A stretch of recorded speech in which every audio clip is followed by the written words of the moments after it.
acabei de perceber que eu já soltei 2 vídeos nesse canal esse ano e eu ainda não desejei feliz de 2026 pra ninguém, porque eu simplesmente esqueci.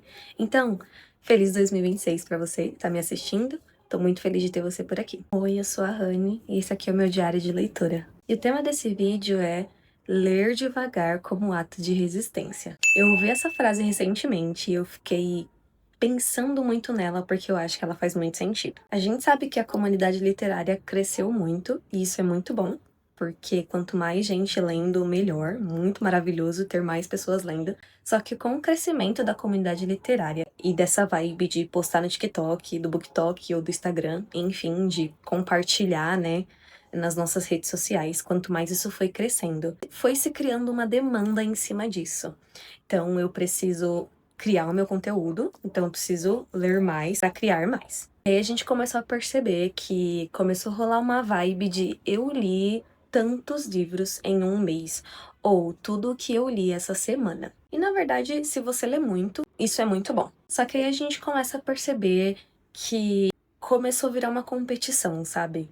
Aí a gente vê pessoas que vai postar e fala, eu li 50 livros esse mês, ou eu li 40 livros esse mês, ou eu li 3 livros só essa semana. E o que rola é que as pessoas começam a consumir esse tipo de conteúdo, e aí elas começam a pensar, nossa, eu não consigo ler tudo isso, eu não consigo consumir essa quantidade de história. Quando eu vi essa frase sobre ler devagar como um ato de resistência, eu me fiz uma pergunta. Cara, será que ler 50 livros em um mês vai garantir que eu vou conseguir ter absorvido completamente essas 50 histórias? Porque uma coisa muito importante é o que o escritor da história está tentando passar naquela história. Quando o escritor ele escreve um texto, existe um subtexto que é aquilo que ele está tentando te explicar por trás da história que ele está escrevendo. Então você vai pegar um romance de, sei lá, 400 páginas e dentro daquele romance o escritor está te dizendo alguma coisa. E não necessariamente o que ele está te dizendo é só aquilo que está escrito superficialmente no livro. Existe algo sendo dito para você no subtexto desse texto. E para que você consiga entender aquilo que o escritor está tentando te explicar, você precisa ler ativamente essa história.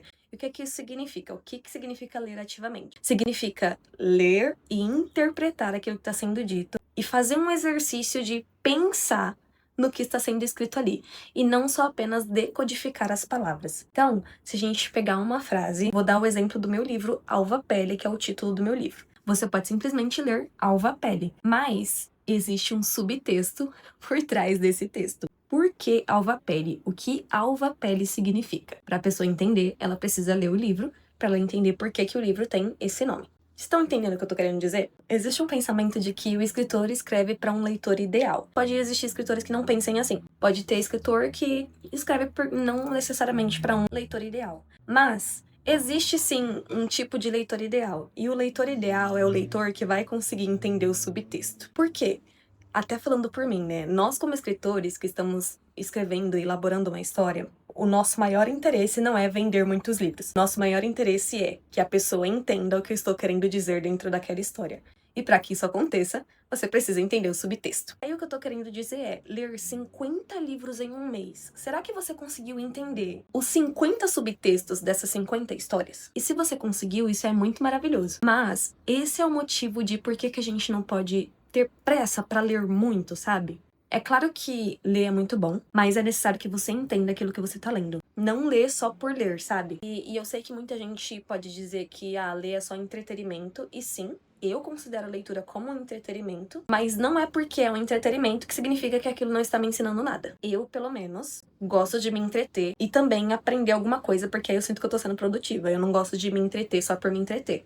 Mas isso é um gosto pessoal. Mas o fato é, ainda que você leia só por entretenimento, isso não anula o fato de que o escritor está tentando te passar alguma coisa dentro daquela história. Então essa parada de ter sido criada, essa demanda de ler muito para produzir muito conteúdo, pode acabar gerando uma decodificação massiva de palavras, mas nem todo mundo tá entendendo o subtexto, sabe? E ainda mais se você pegar um escritor que seja muito meticuloso e que tá colocando pequenas pistas dentro da história, e que essas pequenas pistas podem deixar essa história muito mais interessante, mas você não viu isso porque eu só preciso ir pro próximo livro e eu só preciso ir pra próxima história. Então, ler devagar como um ato de resistência é definitivamente algo que eu tenho praticado. Eu nunca fui uma pessoa de ler rápido e de ler um livro atrás do outro, mas depois que eu entendi essa verdade de que o escritor está me dizendo algo que não está na superfície, eu entendi que eu preciso fazer uma leitura ativa. Fazer uma leitura ativa exige tempo, exige analisar, entender e ruminar realmente aquilo que o escritor tá querendo dizer. Sabe, às vezes a história tem personagens muito profundos, personagens muito interessantes, mas que a gente não consegue absorver bem porque a gente lê rápido demais. E mais uma vez, eu não tô aqui pra criticar quem lê 50 livros em um mês. Eu, na verdade, tô falando com as pessoas que não conseguem ler 50 livros em um mês e tá se sentindo mal por isso. Sabe, ler não é uma competição. Você não precisa competir com ninguém, você não precisa ler mais do que o fulano ou que o ciclano. Existe algo que vai te enriquecer naquilo que você tá lendo. E tudo bem ler devagar para que você consiga absorver toda a riqueza que aquele texto tem. Tudo bem demorar um mês para ler um livro, você não precisa ler um livro em uma semana ou em 2 dias. Claro que às vezes você pode conseguir ler um livro em um curto espaço de tempo, porque existem leituras que são leituras mais simples e mais leves. Por exemplo, comédias românticas sempre foram livros que eu consegui ler com muito mais rapidez, porque normalmente comédias românticas, ela tem uma escrita mais leve, ela não tem uma escrita muito densa, não é tão difícil de você absorver aquilo, mas existem outros livros e outros textos que você vai precisar gastar bem mais tempo para entender o que o escritor está tentando te dizer. Então não é demorar demais ou demorar de menos, mas é realmente fazer essa leitura valer a pena para você. Seja 50 livros, ou seja, um livro em um mês. Mas se você precisar ler com um pouco mais devagar, se você precisar levar um pouco mais de tempo para que você consiga compreender o que a escritora está tentando te dizer, tudo bem você fazer isso, tudo bem você ir um pouco mais devagar. Mas, sabe, existe todo um trabalho por trás daquilo que você tem nas suas mãos. E eu tenho certeza que a escritora queria que você entendesse inteiramente e completamente a história e não só aquilo que tá na superfície. Mas me conta você, o que você acha a respeito disso? A gente realmente deveria ir um pouco mais devagar? Você acha que ler 50 livros em um mês vai garantir que você entendeu os 50 ensinamentos que tá por trás dessa história? Deixa pra mim aqui nos comentários, eu quero muito ouvir sua opinião. Esse vídeo não é sobre certo nem sobre errado, mas é sobre a minha perspectiva, e você pode dar a sua perspectiva sobre esse assunto. Não deixe de curtir, de comentar e de compartilhar esse vídeo com alguém que gosta de literatura. Se inscreve no canal se você não for inscrito e a gente se vê no próximo vídeo. Um beijo!